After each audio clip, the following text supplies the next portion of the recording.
Okay, let's give invasions a run through. As usual, when I play these things, I'm probably going to start playing with a fair amount of detail, show some of the systems under, normal usage, and then start stepping away and working more towards the narrative of the game. But we'll see. We'll see what happens. I got this set up. I got to worry about the turn here. Okay. And let me find the sequence of play, which I should always have available. I find it easier to have in the rulebook, even though it means having an eraser or something in place. I may have to take notes during the game, just because there's information that there isn't a good way to display on the board, like who controls what and everything and what the incomes are. We'll see how it goes. When I played Solitaire, I wasn't, and I was struggling with capturing the income properly, but I'm kind of just relying on the baked-in stuff here, which might be wrong, and modifying that. So the first thing we do is we actually skip, I believe, I gotta find where it tells me what I should do in the first turn, because very clearly you don't actually age the nations on the first turn of the game. So hold on, let me find that shit.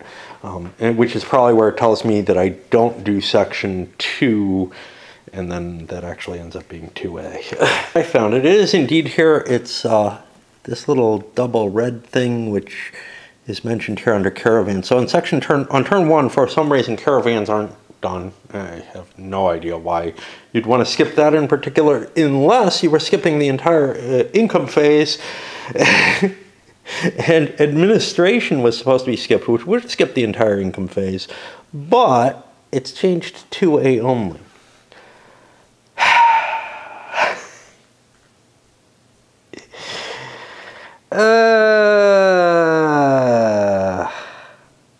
I also want to go look up, because I don't believe that 1A is supposed to be performed. But let me think what that would mean. Like, my feeling is that nations should arrive at status 1 and stay there. They should not immediately age one box at the beginning of the game. However, the setup has them start in box 1. So I don't know. Consolidated errata page on BGG, and I took the first part of it that was kind of formatted and looked reasonable, and it looked like the second part was just this pile of quotes that was put in. It turns out that that's additional errata that I have to work into there, which covers some of the things like, hey, look, how can the Huns possibly attack anyone? Well, there's a special rule now for that. Oh my God. So because I can't read what I write in here with pencil very well, I have to run up and down to look up things, because I'm upstairs, my computer's downstairs, and and there's so much that, maybe I didn't catch something or whatever. In this case, I'm going to have to go down and spend about an hour transmitting another couple of pages of errata into this rule book in an unreadable fashion using pencil, because they couldn't use paper for the book. I don't want to mark it up for obvious reasons with the Sharpie, and there's just so much that I can't use like a couple of post-it notes or something. All right, so I thought I was going to start, but fuck that, man. Might get started sometime tonight. I'm going to tell you I'm disoriented because I found something in the thing, and I tried to write to correct it, that does seem to indicate that these don't move forward in turn 1. I don't know what the fuck's going on. I can't cope. I cannot cope. But here's the thing. If these don't move forward this turn, it means that when things show up, they don't move forward on their turns either. So everything kind of starts at the 0 box and moves forward in the first turn. So that's how I'm gonna deal with it. I think. I don't know. I got no idea. I'm going to leave it at that because I found a hint of that, and honestly, the best you can hope to do with this game, I think, given the fucking horrible state that the rules are in. And yeah, sure, I'm sure the living rulebook is better. Maybe. You got to remember, it's still got the same guy trying to make it make sense. And this is someone who historically has not been able to make rules that make sense ever in his life. So I don't have a lot of hope. One of the great things about Le Grand Guerre was Bruno de Scorville helped out a lot with the rules. They're still a mess, but when I wrote him, he was the contact for rules questions and such, and I sent him a whole list of things, and basically those became a big part of the published errata for the game. So that made a lot more sense to me, maybe because I was asking the specific questions, and I just don't have the willpower anymore to do things like that, to work that hard at trying to figure out a game. My feeling is that what I found is the things that bother me, my intuition seems to be what they kind of handle, you know. Special cases now for the Goths to be able to do what it seems like they should be able to do since they get points for it, and there's implications of it. And I'm just going to play it that way. I would say similar to a game like EU. Not so much Le Grand Guerre, but with EU, one of the people at the table has to just be the person who makes up the rules as they go. Luckily, in a solitaire game, that's easy to do. If you're playing with a group of people, sometimes it's hard to convince them of that. I know that when we played EU opposed, we only managed to do it once in sort of an attempt to do the first time campaign. I could not get the group to agree to that, so we sat down for 2 sessions, 8 hours each, trying to work out the rules and what they would be before we started what ended up being about 12 hours of actual play. And we didn't finish the first campaign and just decided it was not worth more effort. We basically put aside a long weekend to do this, and we ate it up on the rulebook. And I think you would have to do the same with this fucker if you wanted to have an agreement to the rules. If instead you just select and say, you know, this person is running the game whether they play it or not, I don't care, I think it would work a whole lot better, because they can make point of decision, you know, point in time decisions, and eventually maybe people can argue out about, hey, how are the rules supposed to be interpreted? Okay, so let's get back to this and figure out what we're doing. So we were going to do the time status of nations. I'm not going to move them on the first turn because I found an indication that you're not supposed to do that, and I don't know where the actual rule is or correction that has that. Which kind of means, you know, the heresies would also age, etc. I think status of nations just is not done on turn 1. Okay. But I'm not sure because, again, things have to come in on turn 0, on 0 age, if that's the case. Reinforcements, there are some. Okay. Or they're not. So for whatever reason, turn 1 has some specific reinforcements that happen here. These are actually on the board already. But I do not have the Visigoths placed yet. So, or I did get the Allians down, but I don't have the different Goths down. So yeah, that was a screw up. I got to go do that. As for some of the other nations, but what I have to do, so for the Visigoths, first of all, they start with a horde. Great. They have a heavy cav. Well, all the heavy cav are the same, so I can just pick one of them. But then they have 3 infantries. So I put all their infantry into the bag, shake that up, try to deal with a bag with one hand, which is not the easiest thing in the world, and pull 3 infantry out. And these are all normal infantry. So, hey, did I call that without looking? That's kind of cool. And then these go in Wallachia. And this is just how you do this. So now I find Wallachia, and I put them there. The rest of their infantry, and I'll prove to you, hey, how did Frank stay in there? Oops. Okay. The rest of their infantry are not all infantry. This is not a heavy cav, so that's not an issue.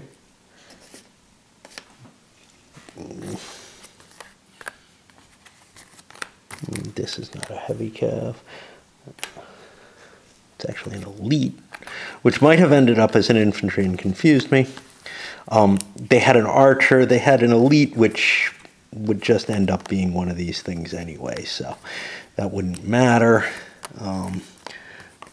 Oops, this is a heavy cav, but it's the same as my other ones. And this would have been the interesting unit. It's a heavy elite infantry, but on the other side, it's just a regular infantry again. If there had been a heavy infantry that's not elite, that might have made it worth having done that. But that's, anyway, that's how you select when it says infantries and it doesn't give you the specific symbol as it did in the setup that is normal infantry. Okay.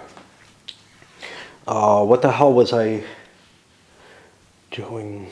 There was something else I wanted to fucking talk about that wasn't that. Now I got to do the Ostrogoths, same thing wherever they set up. Yeah, I don't remember. Okay, so they have their generic rex. On the other side of that is another generic rex. They have exactly the same values. Not all nations have that, though. Some have different values on the different ones. I assume what you do is you randomize between the two on each turn if they do have different values, and they're actually both rexes. So for example, here the Franks, here is a 2-2-2, and here it's a 1-2-1. Sometimes you get a good king, sometimes you get a not so good king, whatever. Ostrogoths, things are a little different. Here I have a horde with 3 heavy cavalry. Okay, well, I have a bunch of heavy cavalry. These guys are heavy. This guy's just an elite cavalry. Some of them are elite, and on the other side they turn into infantry. I don't know which way you're supposed to do that. Whether you jumble the heavy cav in and see, hey, maybe I just got infantry instead of cavalry, or if I just give them all the cav they should get. Yeah.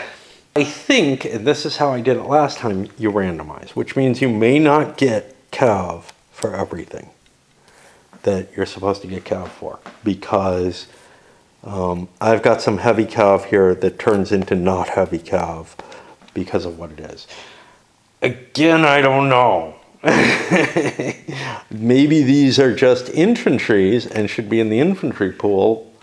Maybe they're just excluded from the randomization. Maybe I get to select my heavy cavalry. What do I want to do? I don't care. But the shittier choice for them, so they did not get all cav out of their heavy cav, and I also reverted to the overstacking for the Persians, because again, I think that's what the rules intend. And since the rules allow overstacking in other cases, what the hell, you know? That's probably what they intended. And we got everybody down. Okay, so we set everyone up. That is the reinforcement side, and I did that sort of ahead of time, probably didn't need to. Now we go to event cards. Now that's in player order. I think I've got the player order set up here correctly. Somewhere they express it. Of course, not here where it would be useful. In player order. Oh yeah, they do. Romans, Huns, Persians, Goths. That's what I have. So we draw. This is for all of pink. 1 card, an eye for an eye. Let me shuffle. I have not shuffled these decks completely. Yeah, I did. Okay. An eye for an eye. The target nation selects another nation. Now this is a hold card. I believe that's what the little eye means. Selects another nation, not a vassal, with at least 5 units in play to become its mortal enemy. The target nation gains 1 victory point per unit of this enemy nation eliminated during its activation. Well, I think this exists only for one turn, and you're basically able to get additional points. This is very useful, I think, for the Byzantines. So I'm going to put it on their card because they're going to want to play this. They have, well, I'm not sure. It would be very useful for the Persians, who are already getting a ton of victory points for just attacking Rome, or the Byzantines. I have to make a decision as to which one of my Romans will want to play this, if any. But it's definitely more advantageous for Rome, who can make lots and lots of attacks and kill lots of units. The target nation selects another nation with at least 5 units in play, and the target nation gains victory points. Yeah, so this is, you would only want to play it on yourself. A very powerful victory point card. I'm going to do the reshuffle now. I've never seen that card before, so I'm not too worried. But I am going to reshuffle the event deck because I don't feel like I've shuffled it all that much. Another card for the green player. A Saint. Play after a successful siege. A Saint of the besieged nation makes one successful siege die roll check fail, unless there was an assault. Well, that sounds cool. Again, a hold card, obviously. This is a play immediately card that the Persian player gets. Caravan. The turn's exceptional caravan brings... Okay, so this is incorrectly written. Normal caravans will bring 5. The exceptional caravan brings 10. There is no exceptional caravan on the first turn for whatever reason, although honestly I think there should be. There's no reason for there not to be. If there's going to be an income phase, the caravan phase should be played. So maybe I'll leave that in place.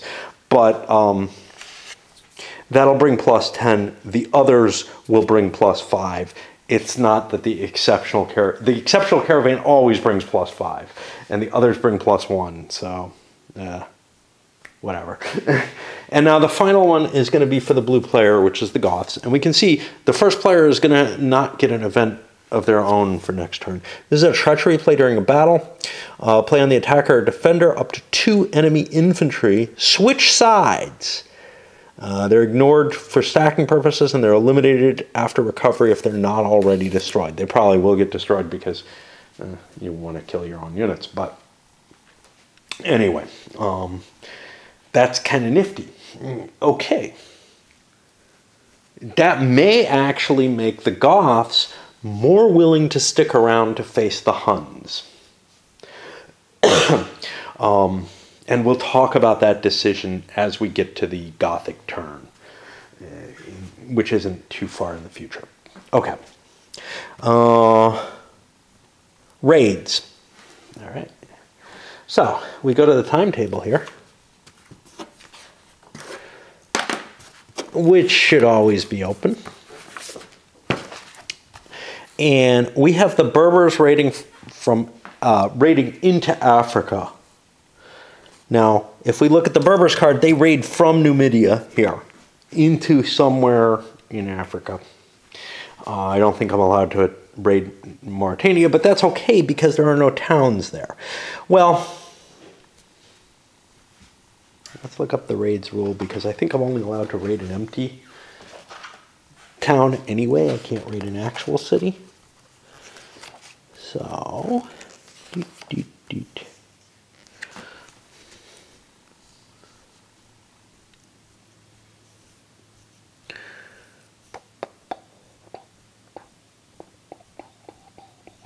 they have 2 counters. They're somewhere in the tray. Doesn't matter. I don't need them. They do not activate. The raid targets a single enemy province which must have an empty city site. Well, there is only one, and it's not protected. Gee, why is that? Okay. It says place the raid marker. This is scratched out. You can almost see it, but pencil doesn't work, like I said. The target province must be adjacent. Does not have a limes or a fortified city. Raiders pass through the garrison province to reach their target. Okay. So, There are no civilized units in the target province or being passed through. There's no previous markers. So I just roll a die for the Berbers. They get a 9. That gets me a raid plus. Now I got to find my Berbers, which are not these. Those are Saxons. Those are Hiberni. I don't know what those are. Huh.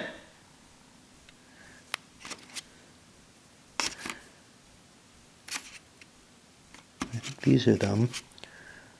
But there shouldn't be just one of them, so I got to find the other one. Finish this off. This marker goes into here. This is the only place I can raid while the cities are there, right? It must be an empty city site. Yeah. The 9 says I draw a privilege marker. I place the raid plus marker for that nation, which was on the sheet, on the turn record track to remind me, but I still don't know where that other unit is. I'll find it. I draw a pillage marker.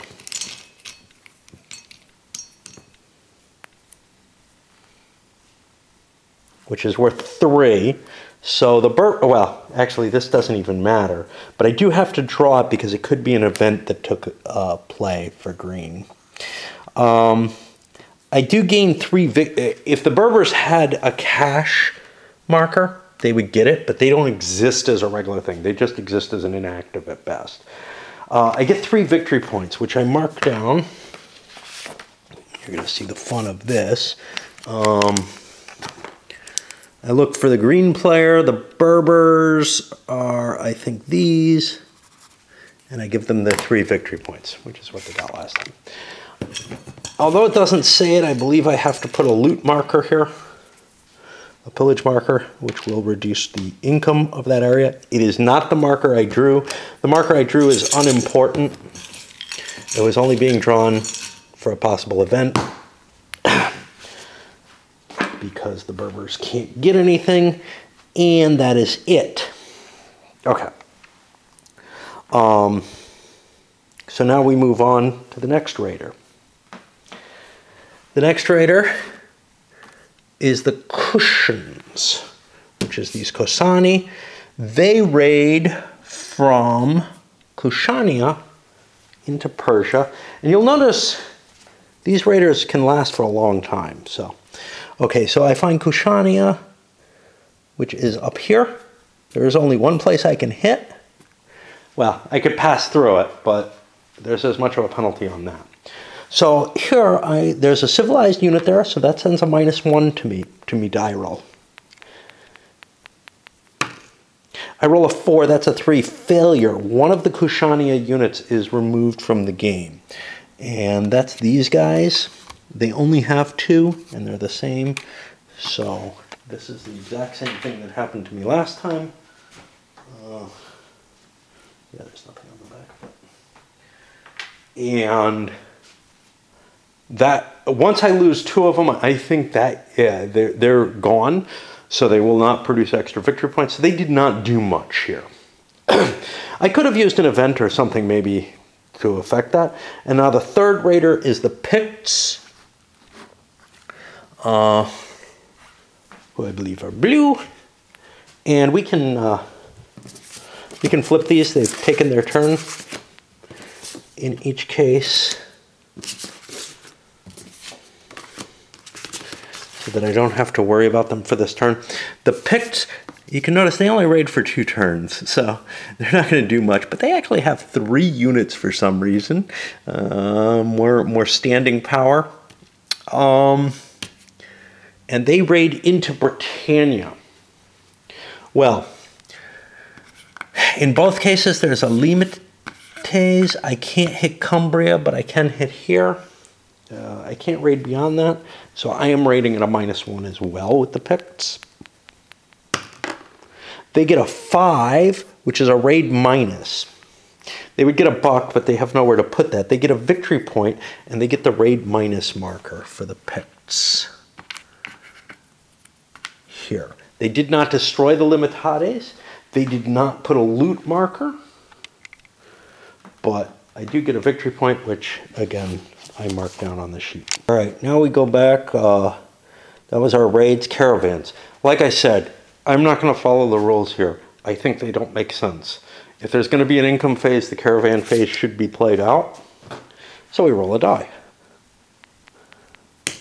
6. Raggy. Raggy is where?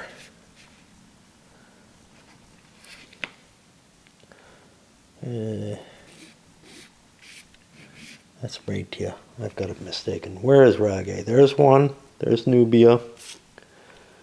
Siraches is here. Huh. Tripolitania. Okay, there's one more. Siraches. Raggy. It's over here. Okay. I don't think anyone owns that. Do they? Wait a minute. This is within the Persian province. So yeah, it's Persian owned, which means the Persians are going to get a +10.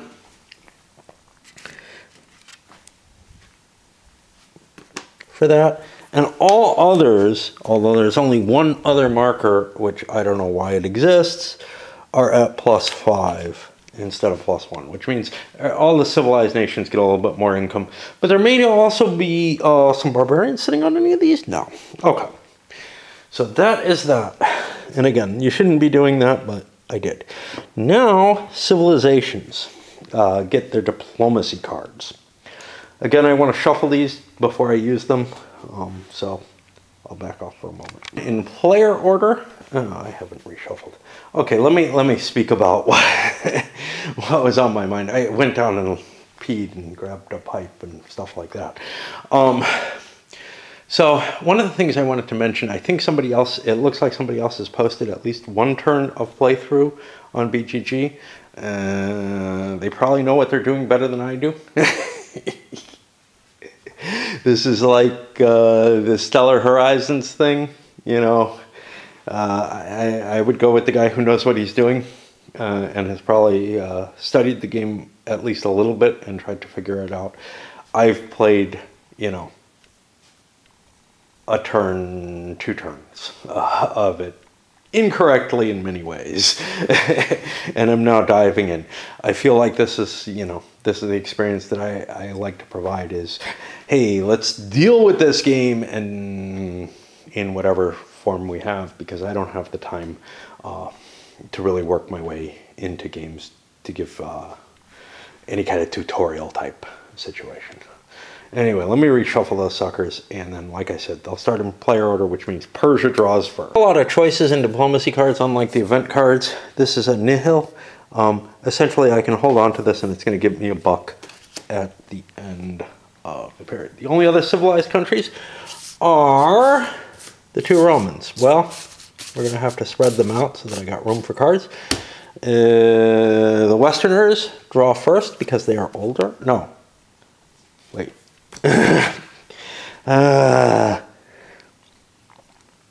Then kingdoms, then empires, in order of decreasing age. Yeah, the Westerners go first because they're the oldest. They get a mercenary. This would allow me to buy a mercenary for 3 gold. Now, here's the problem. This does not say anything about for 1 activation, right? And here's the problem with that. When I drew it before, I'm like, oh, I'll grab an Alemanni unit, I'll buy it, I'll deploy it somewhere in the Empire and use it, and that's peachy keen and everything. More importantly, it takes a unit away from the Alemanni. However, and this I pointed out in my rules discussion, when you go all the way over here, not in any kind of appendix about the cards or anything, but the closest you have to that is this, which specifies the mercenary card, I think. This forces for the latter's next activation. One of the problems is I'm allowed to play this at any point up until then. Which to me means that I can use the funds that I'm going to have an overage of in order to play that card. rather than build walls or whatever.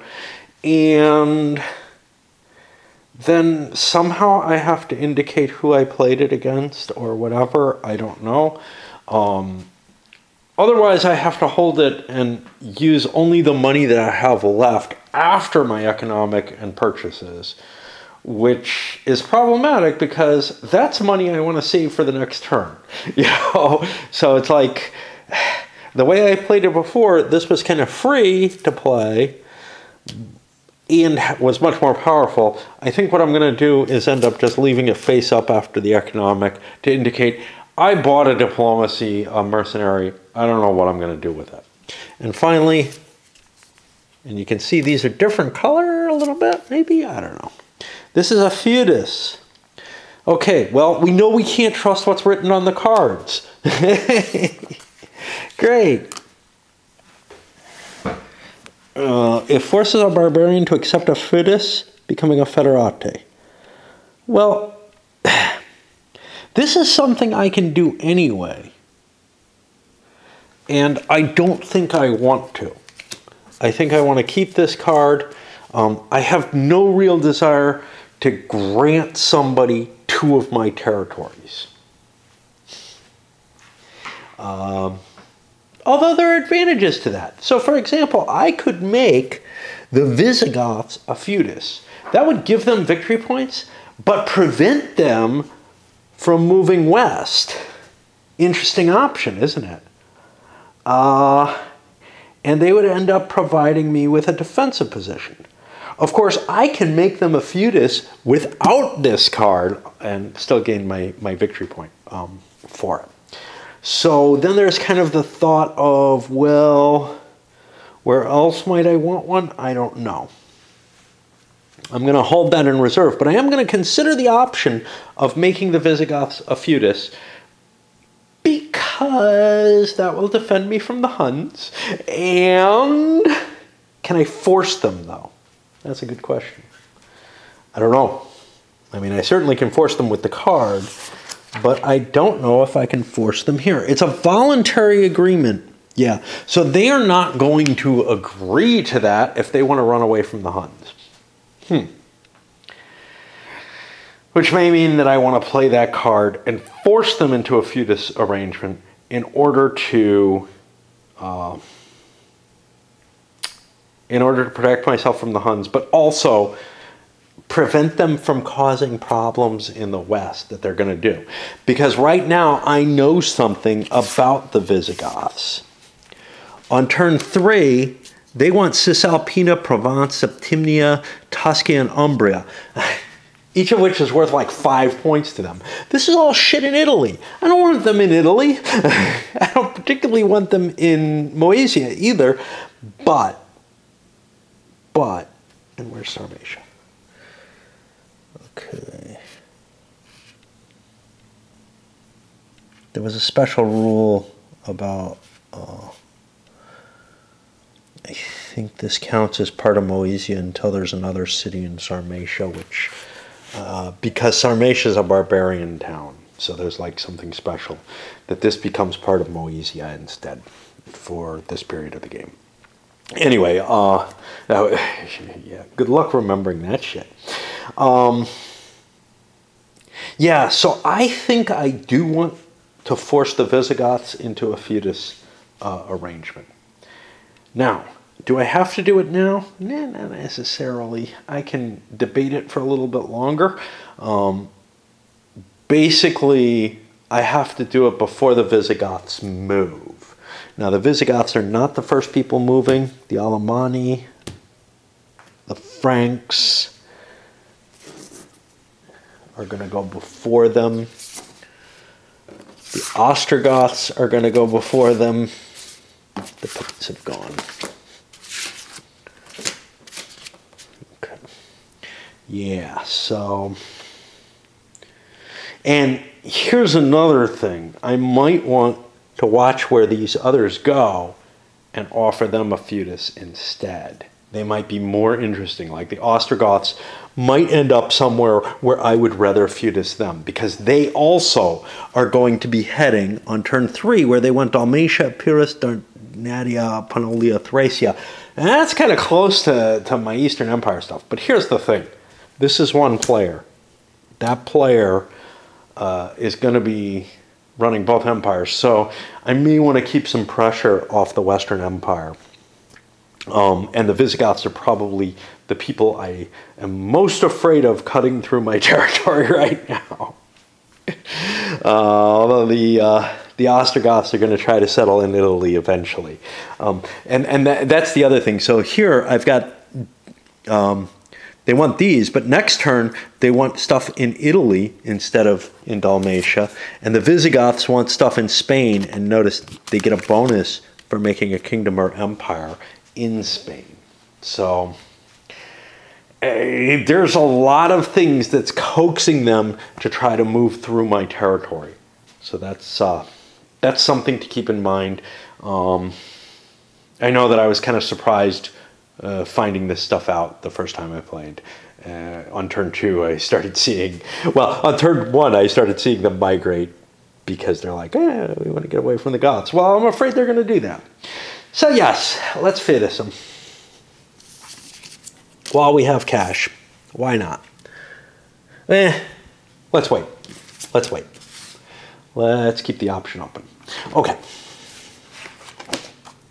There's some danger. I could run out of money, but I could bankrupt myself because I Fides them, so I don't want to do it yet.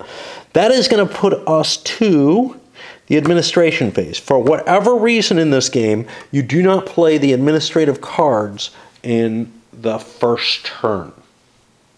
I'm not sure why, because there's income and everything, but you don't start out with a lot of cash in the first turn of the game. In particular, you don't start off with enough for the empires to pay for their cards, which is problematic. So that's probably why you don't play that segment. You have to play the rest of it, even though the rules say not to play any of it. The errata say to play the rest of it, because otherwise your empires aren't going to get any cash. They're just going to go bankrupt anyway. It's just as bad. All right, I'm going to pause for a little bit here, let my battery recharge, and I don't know what else. So the income phase is kind of a weird thing. When I played this yesterday, whatever, I relied upon the information in these. Now, the income is done in, it can be done simultaneously because it doesn't really impact anything. But obviously playing solo, I have to do them in order, so I might as well follow the appropriate order.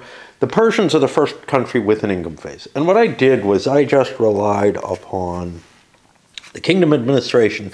This tells you what you have. And to tell you the truth, this worked for me for the beginning, for both of the first 2 turns, because I could kind of keep track of, hey, what's been different from there? But this is where it starts getting difficult, is I can't just do a diff off this continuously if I'm not writing something down. So I'm not quite sure how I want to handle that. But the first thing we do is we got to roll a die on here, or not roll a die. We have to look here. The age of the empires, well, they're all in kingdom. They're all below 4, so they get to keep all their cash that they had from before. Now, in my prior play, the Western Romans had actually gained some age by this point, which caused some problems. What I could do is just say, hey, the Persians make 41. Let me talk about that. But let's look at where they get it from and make sure we have it right, because we actually don't. We have a whole bunch more money from this. And this may be one reason why you don't roll for the caravans, but we got an event for it anyway, so it doesn't really make much difference. Okay. Provinces are worth 21. How do we do that? Well, they own all of Mesopotamia is 9. All of Persis puts them to 14. What else might they own? Good question. I don't know. I'm sorry, that's the empire value. Provinces were 12, 21. Good enough. Excellent. So they don't have anything outside of Persis and Mesopotamia here. with an exception, but we'll get to that in a moment. Cities is worth 10, so now I count their cities. 4. Okay, but this is a capital. 5, 6, 7, 8, 9. There's probably a 1 under here, 10. Okay, I assume I've got them all because I counted up to 10. They have no commerce. This is because they have no ports that they own. This port would have gotten them commerce.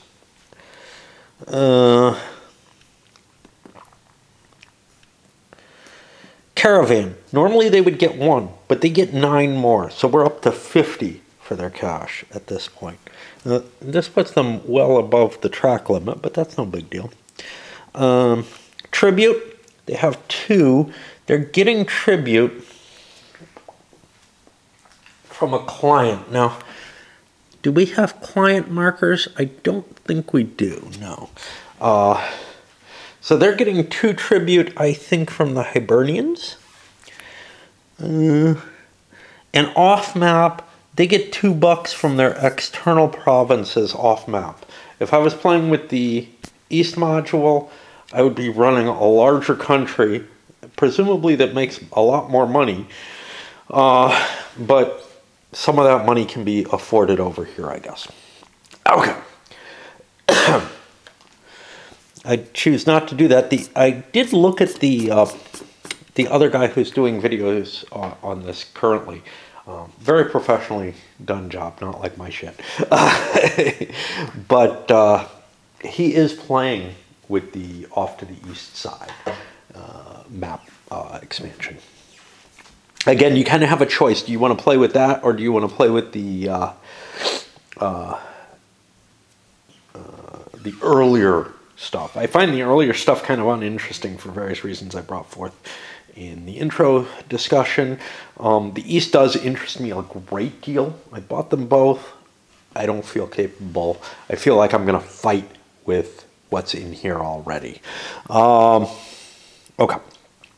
So that's the total for the Persians. Now, how am I going to record that to keep track of what's going on? I don't know.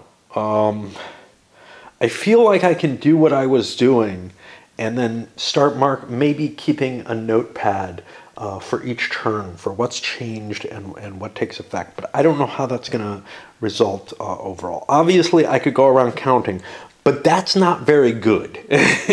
You can see the process I went through, and that's going to be hugely error prone. So somewhere I should be keeping some kind of information on that. The old the sheets that were in EU would have worked fine for that. Maybe there's a player aid to keep track of this stuff, but I think a change rec log is enough, at least early on, to get from this. Okay, so so now I have $41. Now I could go and calculate the incomes for everyone else, but I'm going to forget what my income is if I don't write it down in that case. So instead of doing the income, I go to the purchases phase. Now, over here I have my purchases. Let's see what I have available that I can buy. I got a lot of infantry I can buy. There's no real limitation on the Persians here. I'm allowed to just build units. So why not? Well, everything I have is normal infantry. So that's 4 infantry. I am a kingdom. That's going to cost me 8. What did I say my total was? It was 50. So, wish I had an old style calculator or an abacus or something here. So now I'm down to $42 if I buy these. 42. This only goes up to 40. And I got $12 left. That means I am going to fortify a city, because I'm out of pieces, unless I have a diplomacy card I want to play. I do not. I'm good because that's worth $1, so I kind of want to go below anyway. So I had $12 left, three more. We go up to 40, 1, 2, 3, 37, and we're going to fortify one of our cities. And I don't know what we have for cities that we want to worry about. I'm gonna get that one because it's harder to defend that. Now I gotta find here are my 1-point cities, so I'm gonna buy that over here, and that makes me a little bit stronger. And I figure out where I'm gonna put these. They have to be legitimately stacked, I believe. I forgot to pay my income. I may not buy these things. Let's see. So I had 4 of these, didn't I? I don't know. Shit. Okay. I gotta pay my revenue. 1, 2, my maintenance. 3, 4. I don't know how many I got here. 5, 6, 7, 8, 9, 10, 11, 12, 13, 14, 15, 16, 17, 18, 19, 20. I don't build the city. And I go down to 35. That gives me a lot more cash on hand. I don't think that fortifying that city made a lot of sense. And I'll just put these here. So what I had to do was pay 1 per. Again, empires and kingdoms have different economic roles because let's make this as complicated as possible. You know, I can't say I understand these decisions. Okay. I mean, you can make the argument either way. The empire certainly pays for its troops that are on the board. Why make 2 different economic systems and just say empires get these for free? I don't know. Maybe to make it easier because empires are going to be spread all over the place and have lots of units. Maybe because there's 2 red empires and, geez, how do you manage that? I have no idea. Okay, so for the Roman, and we got to be careful here because there was a correction in the money that the Byzantines have. If I can fucking find it. Is it here? Okay, now this is the Roman one.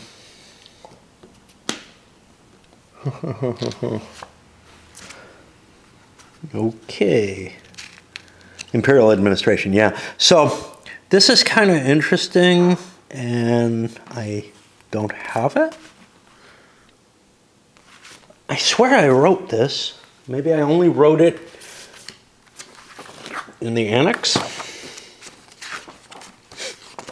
And this is the fun you go through because they couldn't get the rule book right. Yeah, no, I don't fucking see it there either. What the hell? I know I marked this up. I know I did it. Going from 70 to 71. Is it just invisible? Did it disappear somehow? I mean... Okay, now I'm just lost. God damn it.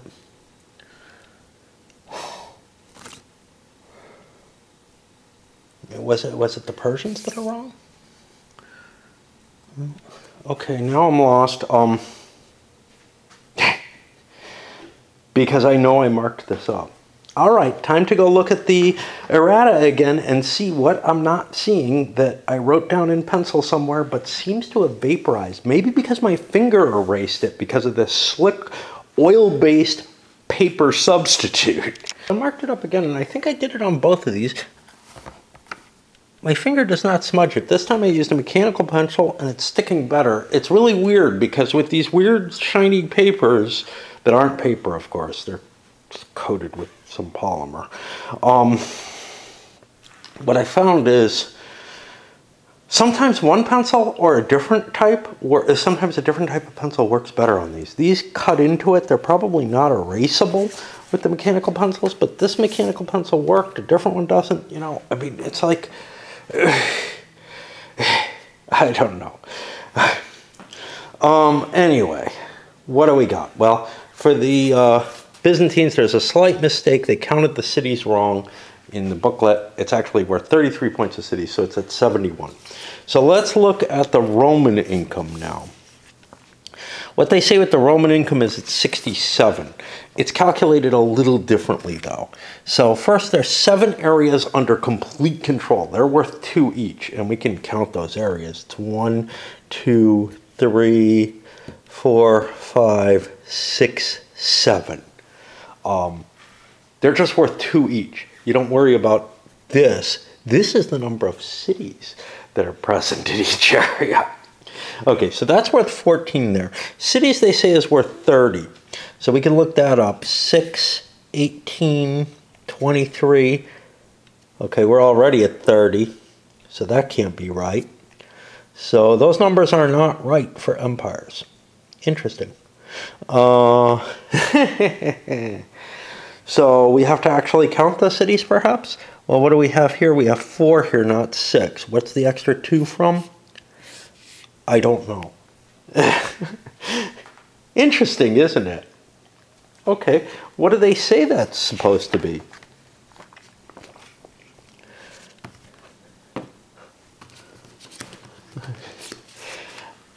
Like I said, last time I didn't count these and check them. The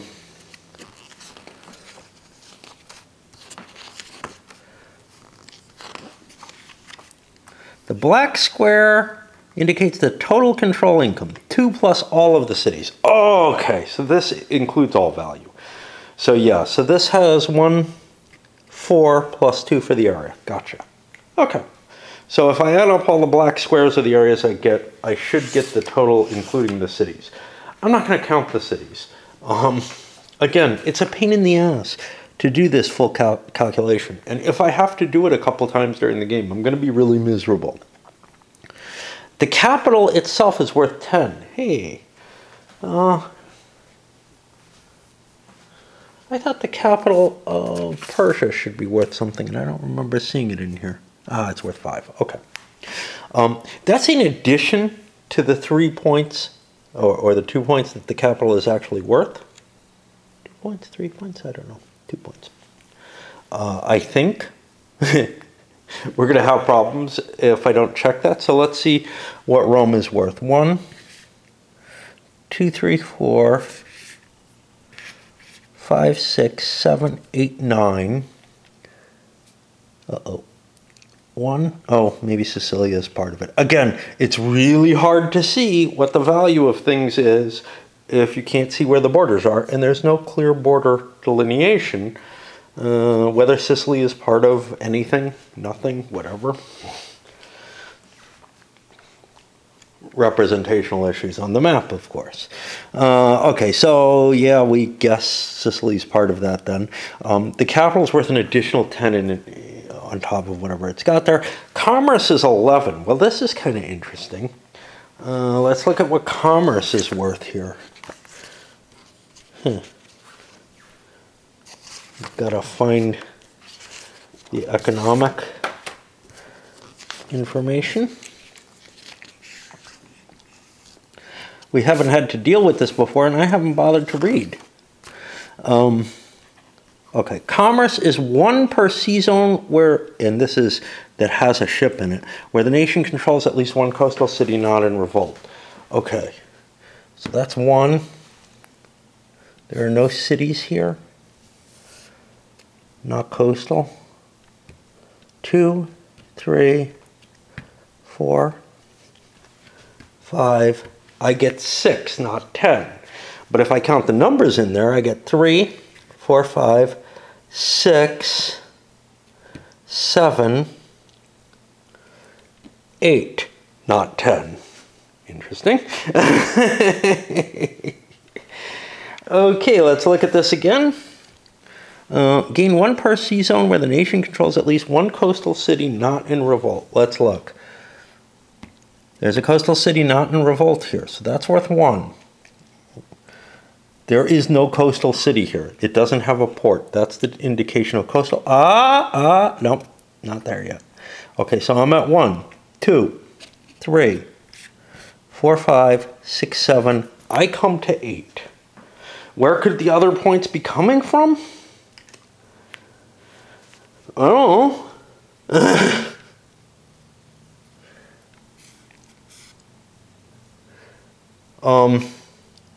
Could we count this way? 1, 2, according to the rule book, 3, 4, 5, 6, 7.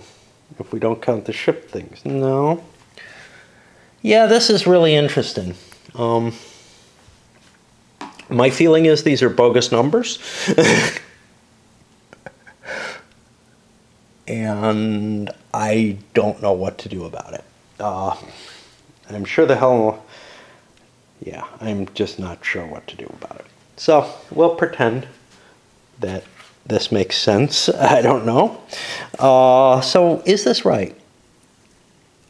If a nation controls all the coastal cities of a sea zone and none are in revolt, it gains the monopoly value as an additional income. Okay, let's see this. 1, 2. This is part of Egypt. Egypt is part of the Oriental. They're allied. I don't know.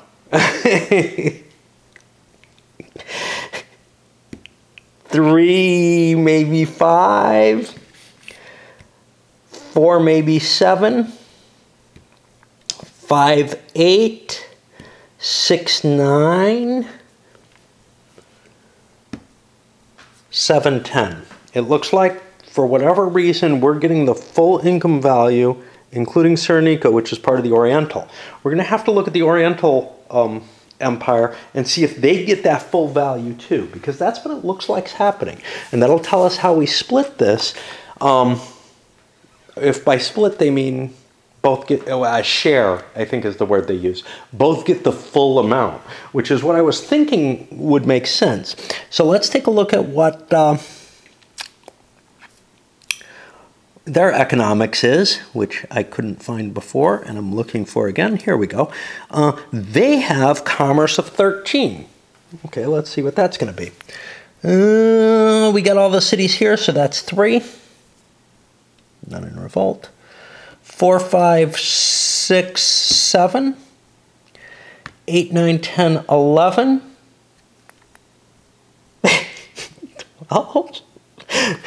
12, 13. 12. No, we don't have a port here, do we?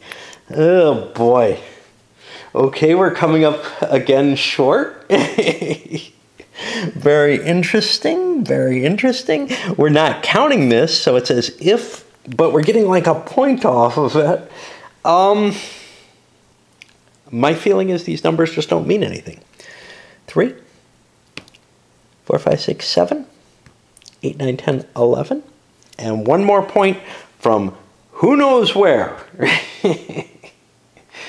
Maybe it's from this, and we're sharing it with them, but they're getting the full value and we're only getting 1.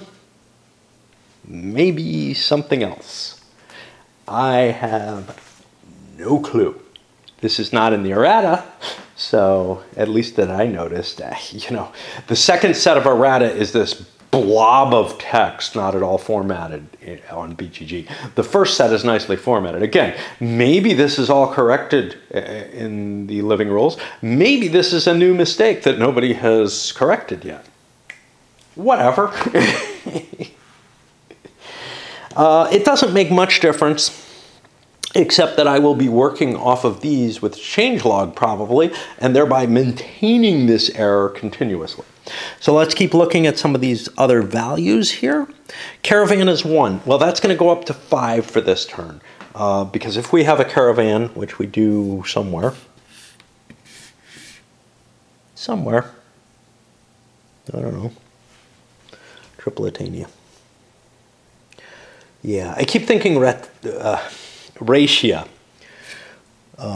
is a caravan because there's something that's named close to that Ragae. All right. Okay. So right now we're up to +4 is 71, and a tribute of 1. Who's giving us tribute for the Romans? That would be Mauritania as a client. Okay. So we're at 71 bucks. We have to pay some maintenance for our 2 heresies, if I recall correctly, which is not, of course, expressed in the income rules, where it would be useful to have a reminder.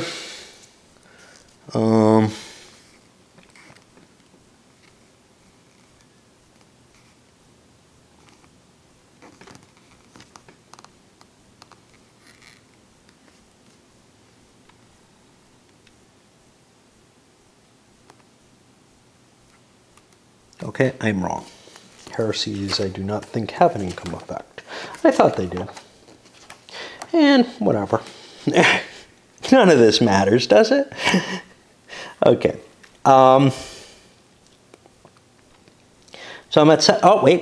Here it is. I knew they had it. It's just not listed under the heresies. It's listed here. Each area under a heresy adds 1 to the expenses of a kingdom, to an empire. So we add, we take 2 away. We were at 67 plus 4 is 71 minus 2 brings us to 69. We have an in decline marker, 64. Okay, we do not have to pay a maintenance cost, so we're at 64. We have an additional 6. We're at 70. We have a lot of extra money. We are, as Romans, you find there's a special little rule here, somewhere in here. And yes, there are pages of rules here. Roman conscription, I can unflip elites. I don't have any damage. I'm only allowed to buy 1 regular Roman unit per turn at this point. There are Western Roman units that are available at the beginning of the game. So I am going to buy a Roman elite unit, and one of them, I don't know, they have kind of a weird providence that I don't know if they should exist or not, but screw it, I'm using them. This is going to be an elite infantry, which is going to cost me $8. What was I at? I don't remember, which is bad because now I have to recalculate. So I was at 67, plus 4 is 71, minus 2 puts me to 69. Something else was costing me.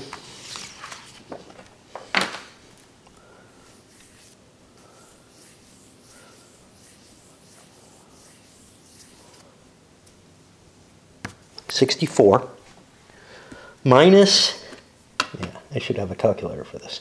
Minus 8 puts me to 56. I'm still not able to be on the track. Now, this was income. 56 in income. So I'm going to build this. That's 56. Well, I'll build fortifications. 1 fortification brings me down to 41. Another fortification,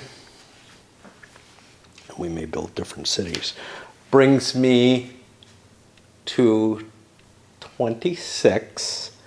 Plus 6 is 32. And that's where we're going to be sitting. Now I pick 2 cities to place this, and I pick where this is going to go. If I'm going to do campaigns, giving Julian those extra units would be incredibly powerful for smashing the Persians. On the other hand, my Caesar over here might want to be involved in attacks on the Alemanni. I don't know. Let me think. So I'm giving Julian that unit. This kind of is a pain, though. You know, I'm going to put it over here. I think Julian's force, in conjunction with what's already in the east, is quite powerful. And I can do this because they're one empire for now. And actually capitaled at Rome, even though the capital is specifically Ravenna at this point. I built my fortifications. I built one in Venice. I'm afraid of the Goths coming through. And I built one here in Africa where I have a 3-point city that is close to being raided, and we don't want that getting attacked or anything, so whatever. It might not be a wise choice. I might have been better off upgrading something like that, but we'll see. Defending against the non-existent Saxon raiders, etc. is definitely a possibility. But we're producing a lot of money, right? Okay, now I do something similar for the Byzantines.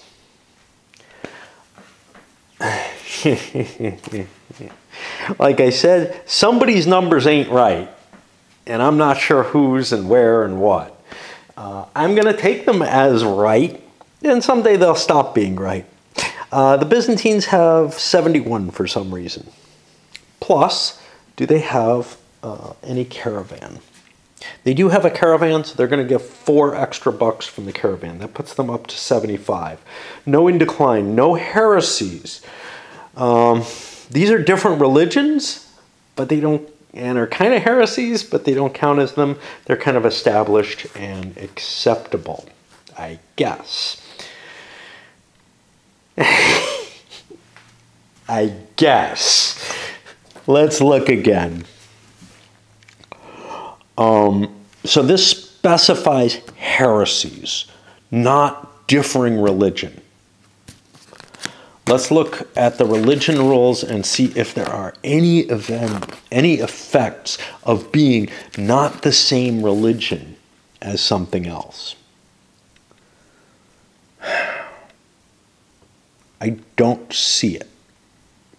There may be events that cause this, but right now, the fact that we have 2 monophysite regions and that the empire in the east is basically religiously divided, and will be for, until we lose Egypt and Palestine and Syria, for the rest of its time, doesn't seem to impact me, but maybe some events do or something.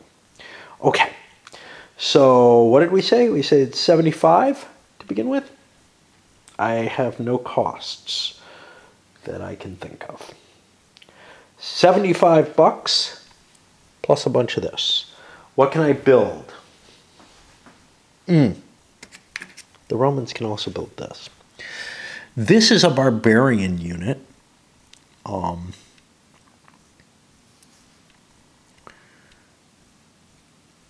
And it's an archer cavalry. I believe it counts as horse archer here. It's going to cost them 6 to build. If I spend 6 more, that puts this down to 6. I'm going to live with that. And I'm going to build this extra. I can build this. Barbarians, you can build as many of them as you like. Do I want to give these barbarian archers up here? I did give the, I don't know where the elite went. I think it's here. Let's put the barbarian archers here too. Make an attempt against the Alemanni.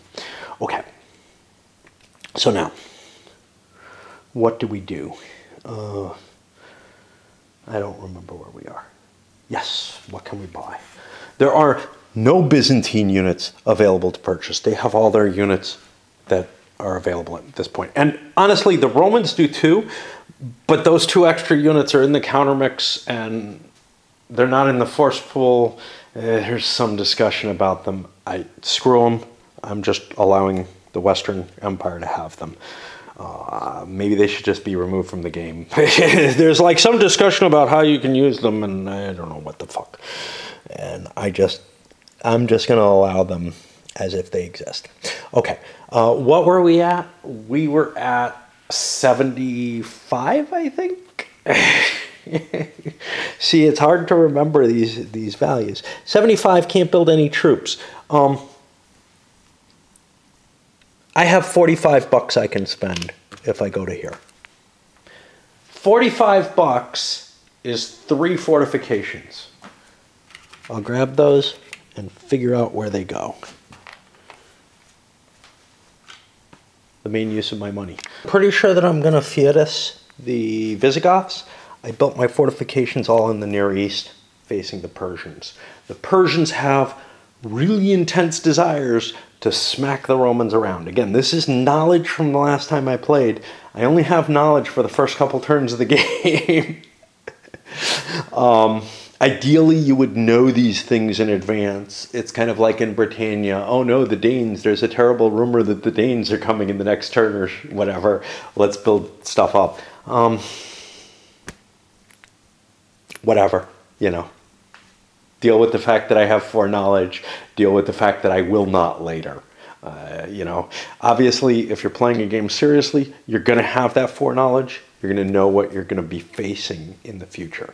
If you haven't played the game and haven't studied it at all, things are more of a surprise, which is kind of more believable in terms of, like, you know, the fact that Rome has chosen to throw all its fortifications here. Well, this is definitely a threat, and I can look at the stuff that's available to be seen right now and understand that Persia wants my ass, you know. Okay, this thing has gone for an hour and then some. We are done with purchases.